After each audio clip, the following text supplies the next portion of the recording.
He was a hero of the space age, the visionary architect behind the Saturn V rocket that carried humanity to the moon.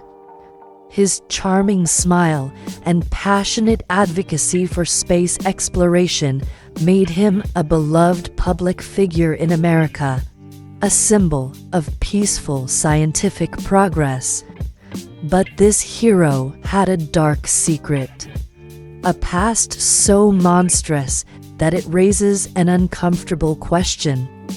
Can we separate the genius of a creation from the sins of its creator? This is the code behind Wernher von Braun, the Nazi scientist who became the father of the American space program. Born in 1912 to an aristocratic German family, Wernher von Braun was obsessed with space travel from a young age. He devoured the works of science fiction pioneers and dreamed of rockets that could reach the moon and Mars. He was a brilliant physicist, but in the Germany of the 1930s, there was only one organization with the resources to fund his colossal ambitions: the military. He joined the Nazi Party in 1937, not out of deep ideological conviction, but out of pure, cold opportunism.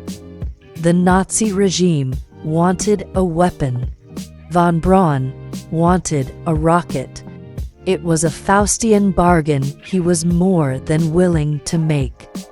He became the technical director of the Peenemünde Army Research Center, a state-of-the-art facility on the Baltic coast. This was a massive operation, a veritable city of scientists and engineers dedicated to the singular goal of rocketry. Here, von Braun was in his element, a charismatic and brilliant leader. In 1942, his team achieved the impossible: the first successful launch of the A4 rocket, the first man-made object to reach the edge of space. It was a moment of pure scientific triumph, but this triumph would soon be repurposed for a terrible goal. The A4 was renamed the V-2, or Vengeance Weapon 2. As Allied bombing raids intensified, production of the V-2 was moved to an underground factory called the Middlework, a hellish subterranean labyrinth dug into a mountain. The labor for this factory was supplied by the Mittelbau Dora concentration camp.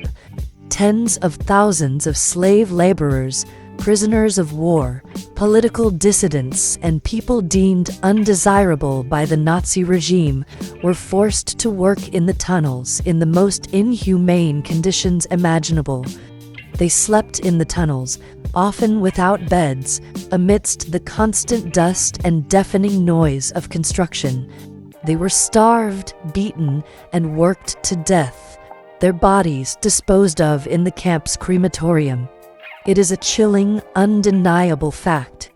More people died building the V-2 rocket than were killed by it as a weapon. Von Braun, the brilliant director of the project, visited the underground factory. He knew about the slave labor. He knew the cost of his ambition, and he chose to look away. In 1945, as the Nazi regime crumbled, von Braun made his final calculated move. He knew his knowledge was the most valuable prize of the war. Fearing capture by the Soviets, he orchestrated a plan. He had his team hide their priceless technical documents in an abandoned mineshaft and then led them on a journey across war-torn Germany to surrender to the one force he believed would value their work over their past: the American Army. This was the beginning of Operation Paperclip, a secret U.S. program to recruit German scientists. The program was controversial. Many in the American government were horrified at the idea of bringing committed Nazis onto U.S. soil, But in the dawning Cold War, the perceived threat of the Soviet Union outweighed the moral disgust. The pasts of von Braun and his team were scrubbed, their files classified, and their sins whitewashed in the name of national security. The man who had built Hitler's terror weapon was now an American asset. His early years in America were not the glorious new beginning he had envisioned. He and his team of scientists were brought to a remote army base, Fort Bliss, in the Texas desert. Here, they lived in a kind of golden cage, prized for their knowledge, but also viewed with deep suspicion as former enemies. They were kept under surveillance, their mail was read, and they were far from the centers of power. Von Braun, a man used to commanding a city-sized research facility, was now a glorified contractor working on minor missile projects, his grand dreams of space travel gathering dust. He grew deeply frustrated with the slow pace of American bureaucracy, watching with alarm as the Soviet Union made rapid progress in their own rocket programs using captured German technology. But the launch of the Soviet Sputnik in 1957 changed everything. In a state of national panic, America turned to von Braun and his team.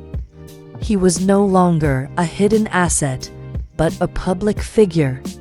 He became a charismatic advocate for space travel, most famously through a series of television specials he co-produced with Walt Disney.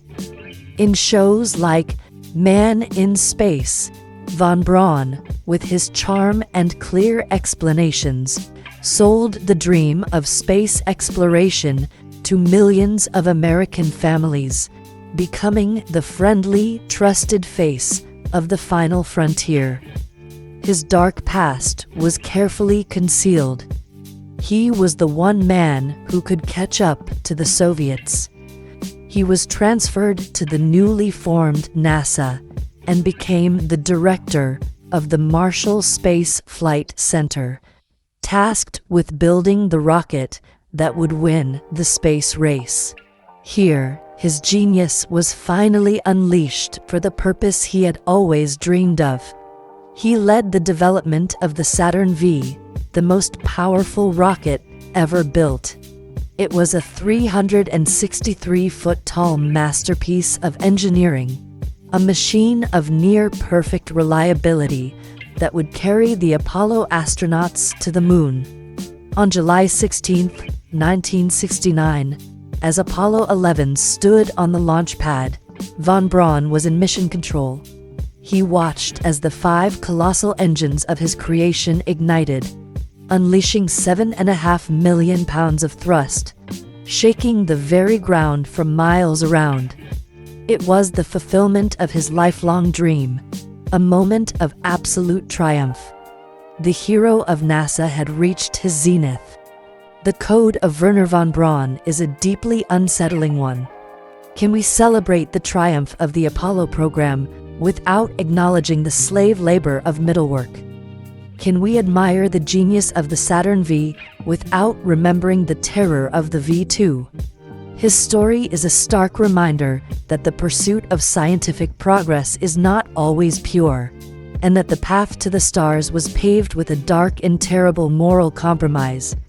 He was a man who reached for the heavens, but his hands were never truly clean. And that is the architecture of the legacy of Wernher von Braun. Remember, history is more than a story, it's a code, and there is always another layer to decrypt. Subscribe and continue the investigation with us.